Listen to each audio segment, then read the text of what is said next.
नमस्कार विद्यार्थी मित्रांनो. सायन्स पार्ट सेकंडमधील 6th चॅप्टर ॲनिमल क्लासिफिकेशनचा आपण स्टडी करत आहोत.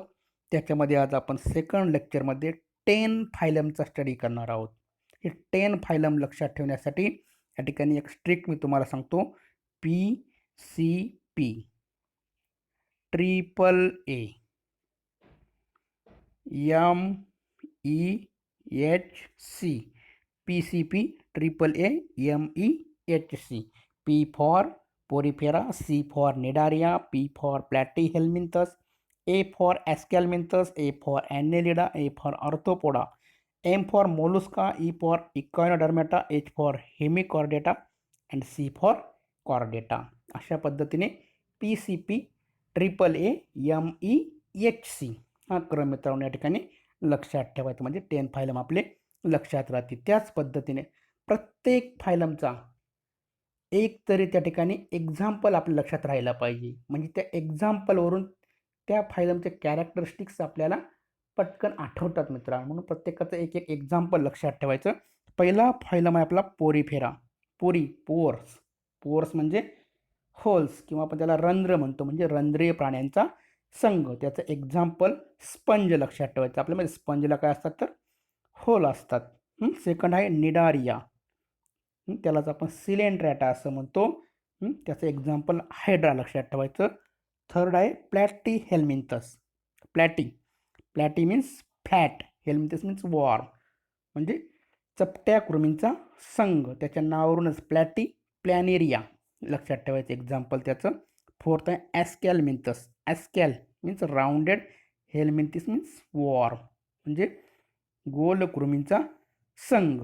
आपण त्याचं एक्झाम्पल ॲस्कॅरिस त्याच्या नावावरून लक्षात ठेवायचं. पुढचं आहे ॲनेलिडा, वलई प्राण्यांचा संघ. त्याचं एक्झाम्पल अर्थवॉर्म लक्षात ठेवायचं. नेक्स्ट फायलम आहे arthropoda. Arthro means jointed, poda means leg, jointed leg असलेल्या प्राण्यांचा फायलम, म्हणजे त्याचे एक्झाम्पल इन्सेक्ट्स लक्षात ठेवायचे. फॉर एक्झाम्पल बटरफ्लाय लक्षात ठेवा आपल्या. 7th फायलम आहे मोलुस्का. मोलुस्का मीन्स सॉफ्ट्स, म्हणजे मृदुकाय प्राण्यांचा संघ. त्याचं एक्झाम्पल स्नेल लक्षात ठेवायचं, गोगलगाय. 8th फायलम आहे इकायनोडर्मॅटा. इकायनो मीन्स काटे, डर्मॅ मीन्स स्किन, म्हणजे ज्याच्या स्किनवर काय आहे काटे, अशा प्राण्यांचा संघ इकायनोडर्मॅटा, कंटकचर्मी प्राण्यांचा संघ. त्याचं एक्झाम्पल स्टारफिश, तारामासा लक्षात ठेवायचं. आणि 9th आहे hemichordata. Hemi means half, chordata means notochord, half notochord असलेला प्राण्यांचा संघ, त्याला आपण हेमिकॉर्डेटा असं म्हणतो. आणि लास्ट आहे कॉर्डेटा, म्हणजे नोटोकॉर्ड असलेल्या प्राण्यांचा संघ. अशा पद्धतीने हे 10 फायलम मित्रांनो या ठिकाणी लक्षात ठेवायचे. त्याचं एक एक एक्झाम्पल लक्षात ठेवायचं. त्याचा फॉर्म्युला PCP, AAA, MEHC हा क्रम लक्षात ठेवायचा. आणि मागील लेक्चरमध्ये जे काय आपण अभ्यासलेले आहे, body organisation, germ layer, body cavity, body segmentation, या गोष्टी जर का आपल्या लक्षात असतील तर पुढील भाग तेच रिपीट झालेले आपल्याला दिसून येईल. त्याच्यामुळे पटकन आपल्या त्या गोष्टी लक्षात येतील. म्हणून मागील व्हिडिओ जर का बघितला नसेल मित्रांनो तर तो अवश्य बघा. तर चला आपण प्रत्यक्ष एक एक फायलमला सुरुवात करू. फर्स्ट फायलम आहे फायलम पोरीफेरा. बघा मित्रांनो या ठिकाणी, these animals are with simplest body plan and are called sponges. They bear numerous pores on their body. Those pores are called ostia and osculum. बघा या प्राण्यांच्या शरीरावर काय आहेत तर पोर्स आहेत, असंख्य न्यूमरस असे पोर्स म्हणजे छिद्र आहेत त्या प्राण्यांच्या शरीरावरती. विशेषतः ऑस्टिया अँड ऑस्कुलम या ठिकाणी आपल्याला लक्षात ठेवायचे. These are aquatic animals. Most of these are marine and few are fresh water dwellers. बहुतेक हे कसे सागर निवासी आहेत, काही गोड्या पाण्यात देखील आढळतात. Most of the animals have asymmetrical body. बहुतेक प्राण्यांची आपण व्हेंट्रिकल किंवा लॉन्जिट्युडल कशाही पद्धतीने जर का आपण त्याचे कट घेतले तर ते त्याचे इक्वल हॉल्स, इक्वल पार्ट्स झालेले आपल्याला दिसून येत नाही, म्हणून त्याला आपण असिमेट्रिकल बॉडी असे म्हणतो. म्हणजे कोणत्याही प्रकारची सममिती नसलेले प्राणी, अस्वमिती असलेले प्राणी. These animals have special type of collar cell. विशिष्ट अशा कोलॉर सेल्स त्याच्यामध्ये दिसून येतात. These animals are always attached to substratum, hence do not show locomotion. Hence they are referred as sedentary animals. हे जे प्राणी आहेत हे बहुतेक कसे आहेत तर हालचाल करत नाही, म्हणजेच त्यांना ते आधात्रीशी संलग्न चिटकून बसलेले आहेत म्हणून त्यांना स्थानबद्ध प्राणी असे म्हणतात. Their spongy body is supported by spicules or spongian fibers. Spicules are made up of calcium carbonate or silica. बघा यांचे जे स्पॉन्जियाचा तंतू आधार असतो बहुतेक वेळा एक कंटिका कॅल्शियम कार्बोनेट किंवा सिलिकेटच्या बनलेले त्याचे बॉडी आपल्याला दिसून येते. These animals feeds upon small organisms when taken in their body along with water. बघा जेव्हा ते शरीरात काय करतात पाणी घेतात त्याच वेळेस ते लहान जे ॲनिमल्स असतात ऑर्गॅनिझम्स ते देखील ते ग्रहण करतात त्या ठिकाणी अन्न म्हणून. Water is taken through ostia and given out through osculum. बघा शरीरामध्ये पाणी कुठून घेतात तर ऑस्टियाच्या मार्फत आणि बाहेर टाकतात ते ऑस्कुलमच्या मार्फत. These animals reproduce by budding and asexual method. मुकुलायन पद्धतीने अलैंगिक प्रजनन या प्राण्यांमध्ये दिसून येतं. ऑर बाय सेक्शुअल मेथड किंवा सेक्शुअल मेथडने देखील दिसून येतं. Beside they have good ability to regeneration. बघा पुनर्जनन क्षमता म्हणजे एखादा अवयव कट झाला त्या कट झालेल्या अवयवापासून परत नवीन जीव तयार करण्याची क्षमता म्हणजेच रिजनरेशन या ठिकाणी त्याची दिसून येते. त्याचं एक्झाम्पल लक्षात ठेवायचं आपल्याला सायकॉन आणि स्पॉन्जिला. तर अशा पद्धतीने फर्स्ट फॉयलम पॉरिफेरा झाला. सेकंड आहे सिलेंट्रॅटा किंवा आपण त्याला निडारिया असे म्हणतो. Body of this animal is cylindrical और umbrella like. It is cylindrical, it is called as polyp म्हणजे बहुशुंडक आपल्याला म्हणता येईल. And it is umbrella like is called medulla म्हणजे छत्रिका आकाराचं आपल्याला या ठिकाणी दिसून येतं. सिलेंड्रिकल किंवा मेडुला टाईप आपल्याला या ठिकाणी त्याची बॉडी दिसून येतं. Most of these animals are marine, only few are fresh water dwellers. बहुतेक सागर निवासी आहेत, काही गोड्या पाण्यात देखील आढळतात. Body of these animals radially symmetrical and diploblastic. बघा रॅडियली आर्य सममिती त्याचा जर आपण कट घेतला तर आर्य सममिती आपल्या त्या ठिकाणी बॉडी आपल्याला दिसून येते मित्रांनो त्या ठिकाणी. त्याच पद्धतीने डिप्लोब्लास्टिक म्हणजे द्विस्तरीय बॉडी दिसून येते. एक्टोडर्म अँड एंडोडर्म अशा प्रकारचे दोन जर्म लेअर असलेली बॉडी आपल्याला त्या ठिकाणी डिप्लोब्लास्टिक बॉडी दिसून येते. Cnidoblast bearing tentacles are presents around the mouth. या ठिकाणी त्याच्या माउथवरती टेंटॅकल्स दिसून येतात त्याला आपण शुंडके असे म्हणतो. Tentacles are useful for capturing the prey. भक्ष्य पकडण्यासाठी या ठिकाणी या टेंटॅकलचा उपयोग होतो. Tentacles useful for capturing whereas cnidoblast inject the toxins in the body of prey. भक्षकांच्या शरीरामध्ये हे टेंटॅकल्स मार्फत ते काय करतात तर काही टॉक्झिन्स म्हणजे विषारी पदार्थ त्या ठिकाणी टाकतात आणि त्याच्यामुळे ते भक्ष्य पकडण्यासाठी त्यांना उपयोग होतो. Those are useful for protection too. आणि स्वतःचं संरक्षण करण्यासाठी देखील या टॉक्झिनचा टेंटॅकलचा उपयोग होतो. त्याचं एक्झाम्पल सांगता येईल आपल्याला हायड्रा अँड कोरल्स, सी ॲनिमोन हे आपल्याला तिथे एक्झाम्पल सांगता येतील मित्रांनो.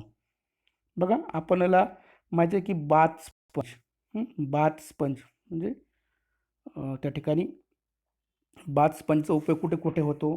त्याला आपण आंघोळीचा स्पंज असं देखील म्हणतो. पूर्वी बघा पिलोज अँड क्युशन तयार करण्यासाठी याचा उपयोग व्हायचा. त्याच पद्धतीने जे पोस्टल स्टॅम्प्स आहेत ते चिटकवण्यासाठी देखील याचा उपयोग व्हायचा. काउंटिंग द करन्सी नोट्स नोटा मोजण्यासाठी देखील बँकामध्ये याचा अजूनहीसुद्धा याचा उपयोग होतो. नेक्स्ट फायलम आहे आपला प्लॅटी हेल्मिंथस म्हणजे चपट्या कृमींचा संघ. Body of these animals is slender and flat like leaf or strip, hence they are called as flatworm. बघा त्यांचा बॉडी कसा आहे त्याची फ्लॅट आहे, लीप लाईक दिसते. Most of these animals are endoparasit. बहुतेक प्राणी कसे आहेत अंतपरजीवी. few are free living and aquatic. Body is acoelomate म्हणजे देहगुहा नसणारे प्राणी, शरीरात पोकळी नसणारे प्राणी म्हणजेच अकोइलोमेट. अँड बायलॅट्रिकल सिमेट्री, द्विपार्श्व समिती असलेले शरीर आपल्याला दिसून येतं. These are triploblastic. Their body is made up of 3 germ layers, endoderm, ectoderm and mesoderm. बघा, ट्रिप्लोब्लास्ट 3 जर्म लेयर दिसून येतात, एक्टोडर्म, एंडोडर्म अँड मेझोडर्म, म्हणून याला ट्रिप्लोब्लास्टिक बॉडी आपल्या ठिकाणी दिसून येते. These animals are hermaphrodite. Hermaphrodite म्हणजे उभयलिंगी, म्हणजे male and female reproductive systems are presents in same animal. एकाच ॲनिमलमध्ये आपल्या त्याची male and female reproductive system दिसून येते मित्रांनो. दीज ॲनिमल्स आर, त्याचं एक्झाम्पल बघा, प्लॅनेरिया, लिव्हर फ्लूक, टॅपवॉर्म.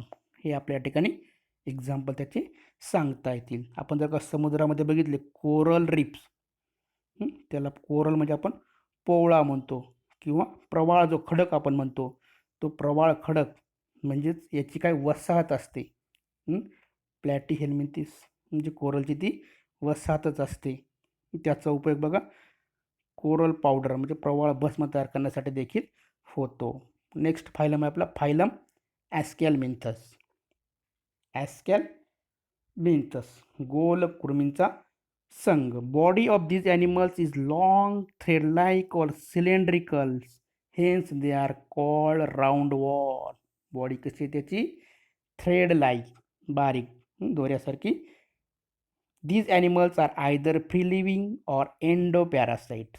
हे पण कसे आहेत, अंतपरजीवी म्हणजे दुसऱ्याच्या शरीरात राहणारे. Free living animals are either aquatic or terrestrial, जमिनीवर पण राहतात, पाण्यामध्ये पण राहू शकतात. Body of these animals is triploblastic. आपण ट्रिप्लोब्लास्टिक म्हणजे बघितलं, ectoderm, endoderm and mesoderm, 3 germ layers are presents and covered with tough cuticle. कठीण त्याच्यावरती आवरण असतं. These animals is unisexual. कसे आहेत, एकलिंगी आहेत, लक्षात ठेवायचं. त्याचे एक्झाम्पल ॲस्कॅरिस लक्षात ठेवायचं मित्रांनो. बघा या ठिकाणी male ascaris and female ascaris, unisexual आपल्या त्या ठिकाणी दिसून येतात. नेक्स्ट फायलम आहे आपला phylum annelida. Body of this animals is long, cylindrical and metamerically segmented. बघा, खंडीभूत, लॉंग आणि सिलेंड्रिकल अशी बॉडी रचना त्यासाठी दिसून येते. Most of the animals are free livings but few are ectoparasite. काही बाह्य परजीवी आहेत, may be marine or fresh waters or dwellers or terrestrial. These animals are triploblastic, bilateral symmetry and eucoelomate. eucoelomate म्हणजे आपल्याला त्याला म्हणता येईल की देह गुहा कशी त्याची असणारे प्राणी, म्हणजे शरीरात पोकळी असणारे प्राणी, त्याला आपण eucoelomate किंवा eucoelomate असं देखील आपण त्याला म्हणतो. They have setae or parapodia. बघा ते कसे आहेत, तर सिटी म्हणजे त्याच्या शरीरावरती काय आहेत, तर विशिष्ट असे काय आहेत, त्याचे दृढ रोम, सिटी, आणि परावाद असल्या दिसून येतात. त्याचा उपयोग काय होतो, तर लोकोमोशनसाठी त्याचा उपयोग होतो. Their body is covered with special cuticles. These animals are either hermaphrodite or unisexual. ते उभयलिंगी आणि एकलिंगी दोन्ही प्रकारचे आपल्याला दिसून येतात. त्याचं एक्झाम्पल बघा या ठिकाणी अर्थवॉर्म, लीच अँड नेरिस हे एक्झाम्पल आपल्याला त्या ठिकाणी सांगता येतील मित्रांनो. नेक्स्ट फायलम आहे phylum arthropoda. These animals are jointed appendages. त्याचे जे पायाच्या जोड्या ते कशा आहेत, जॉईंटेड आहेत. Hence they are called arthropoda. Arthro means jointed, poda means leg. Planet Earth has highest number of animals from this phylum, hence this is largest phylum. बघा मित्रांनो, सगळ्यात लार्जेस्ट फायलम, सर्वात जास्त प्राणी कोणत्या संघात असतील, तर फायलम आर्थोपोडा सगळ्यात मोठा संघ आपल्याला या ठिकाणी दिसून येतो. त्याच पद्धतीने सर्वात सक्सेसफुल ॲनिमलचा संघ कोणता असेल तर तो फायलम आर्थोपोडा आपल्याला दिसून येतो. कारण बघा, these animals are found all types of habitats ranging from deepest ocean to highest mountain. खोल समुद्रापासून उच्च हिमालयापर्यंत हे संघ पसरलेले आहेत. ते बघा जमिनीमध्ये पण असू शकतात, पाण्यामध्ये पण असतात आणि हवेत देखील ते आपल्याला दिसून येतात. Body of these animals is triploblastic, eucoelomate, bilateral, symmetrical and segmented. 3 germ layer दिसून येतात, देहगुहा दिसून येते आणि द्विपार्श्व समिती सुद्धा आपल्याला दिसून येते. Chitins exoskeleton is presents around their body. कठीण असं त्याच्यातील एक्झोस्केलेटन आपल्याला दिसून येतं. दीज ॲनिमल्स आर युनिसेक्शुअल, परंतु ते एकलिंगी आहेत. एक्झाम्पल्स बघायचे झाले आपल्या या ठिकाणी बघा, बटरफ्लाय, स्कॉर्पियन, कॉकरोच, सगळे इन्सेक्ट्स आपल्या या ठिकाणी सांगता येतील. आणि पुढचा आहे Mollusca, phylum Mollusca. Body of this animals is soft and slimming. Body कशी याची सॉफ्ट अँड स्लिम, अतिशय मृदू असे त्याचं शरीर असतं. हेन्स ते referred as Mollusca. This is second largest phylum. First arthropoda and second Mollusca, largest phylum लक्षात ठेवायचं. These animals are aquatic or terrestrial. Most of aquatic mollusca are marine, but few are freshwater dwellers. Body of these animals is triploblastic, eucoelomate, non-segmented, soft, except animal like snail. अपवाद आहे त्याला गोगलगाय मित्रांनो. These mantle secretes hard calcareous shells. These shells may be exerted on internal or even absent in some cases. या ठिकाणी आपल्याला मेंटल्स या ठिकाणी दिसून येतं. दीज ॲनिमल्स आर युनिसेक्शुअल, कसे आहे एकलिंगी आहे. एक्झाम्पल बायहॉल, स्नेल अँड ऑक्टोपस. बघा ऑक्टोपसचं या ठिकाणी इन्फॉर्मेशन दिली थोडक्यात. Octopus is most clever animals among all. सर्व प्राण्यांमध्ये जेवढे काही नॉन कॉर्डेट आहे त्या नॉन कॉर्डेटमध्ये सगळ्यात हुशार प्राणी कोणता असेल तर octopus. It can changes its colour. तो स्वतःचा कलर देखील बदलतो. प्रोटेक्शन करण्यासाठी तो आपला कलर बदलू शकतो. It can perform 3 types of locomotion like swimming, creeping and walking. बघा तो सरपटू शकतो, वॉकिंगही करू शकतो. अशा पद्धतीने तिन्ही क्रिया, पोहणे, सरपटणे आणि चालणे, तिन्ही क्रिया तो करू शकतो मित्रांनो. तर बघा पुढचा आहे phylum echinodermata. Calcareous spines are presents on the body of these animals, hence they are called echinoderms. म्हटलं इकायनो मीन्स त्या ठिकाणी आपण म्हणतो काटे आणि डर्मा मीन्स स्किन, स्किनवरती काटे असणारे प्राण्यांचा संघ. Phylum echinodermata. These animals are found in only ocean. फक्त समुद्रामध्ये आढळणारे प्राणी आहेत फायलम इकायनोडर्मॅटामधील. Their body is triploblastic, eucoelomate and it is radially symmetrical in adult. बघा जेव्हा ते ॲडल्ट असतात तेव्हा त्याच्यामध्ये कोणती सिमेट्री असते, रॅडियली अरीय सममिती दिसून येते. परंतु बघा however they shows bilateral symmetry in larvae stage. जेव्हा ते अळीच्या स्वरूपात असतात तेव्हा मात्र त्याच्यामध्ये बायलॅटरल म्हणजे द्विपार्श्व समिती दिसून येते. त्याचे 2 इक्वल हाल्स होतात, नंतर मात्र त्याची रॅडियल सिमेट्री आपल्याला दिसून येते. Capturing prey, some animals sedentary.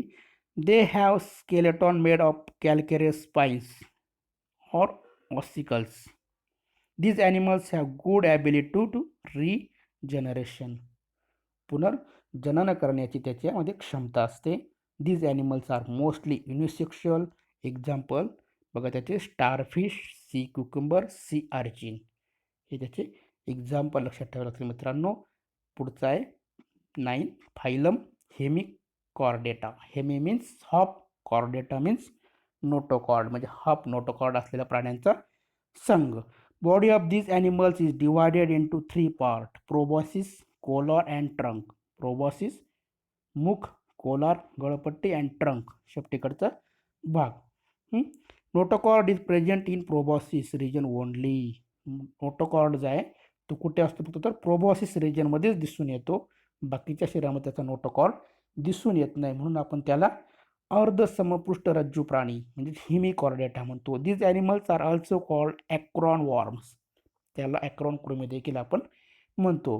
These are marine animals, live in burrow in sand. बघा सागर निवासी प्राणी आहेत आणि विशेषतः सागरामध्ये ते काय करतात, बरोज म्हणजे त्या ठिकाणी बीळ करून ते राहतात. They have one to many pharyngeal gill slits. They are unisexual or some may be hermaphrodite. एकलिंगी किंवा उभयलिंगी दोन्ही प्रकारचे ते आपल्याला दिसून येतो. त्याचं एक्झाम्पल बॅलॅनोग्लोसिस आणि सॅकॅनोग्लोसिस या ठिकाणी लक्षात ठेवायचं मित्रांनो. अशा पद्धतीने जो आपण फॉर्म्युला बघितला सुरुवातीला तो फॉर्म्युला लक्षात ठेवा. त्याच पद्धतीने 10 फायलम त्याचे 1 1 2 2 एक्झाम्पल लक्षात ठेवा. त्याचे कॅरेक्टरिस्टिक्स लक्षात ठेवा. आणि जो आपला 10 नंबरचा फायलम आहे कॉर्डेटा तो आपण पुढील लेक्चरमध्ये बघू, कारण त्याचे परत सब फायलम पडलेले मित्रांनो. तर ठीक आहे, आजच्या लेक्चरमध्ये हे 9 जे फायलम बघितले हे लक्षात ठेवा. ठीक आहे, व्हिडिओ बघितल्याबद्दल धन्यवाद. खूप खूप आभारी आहे मित्रांनो.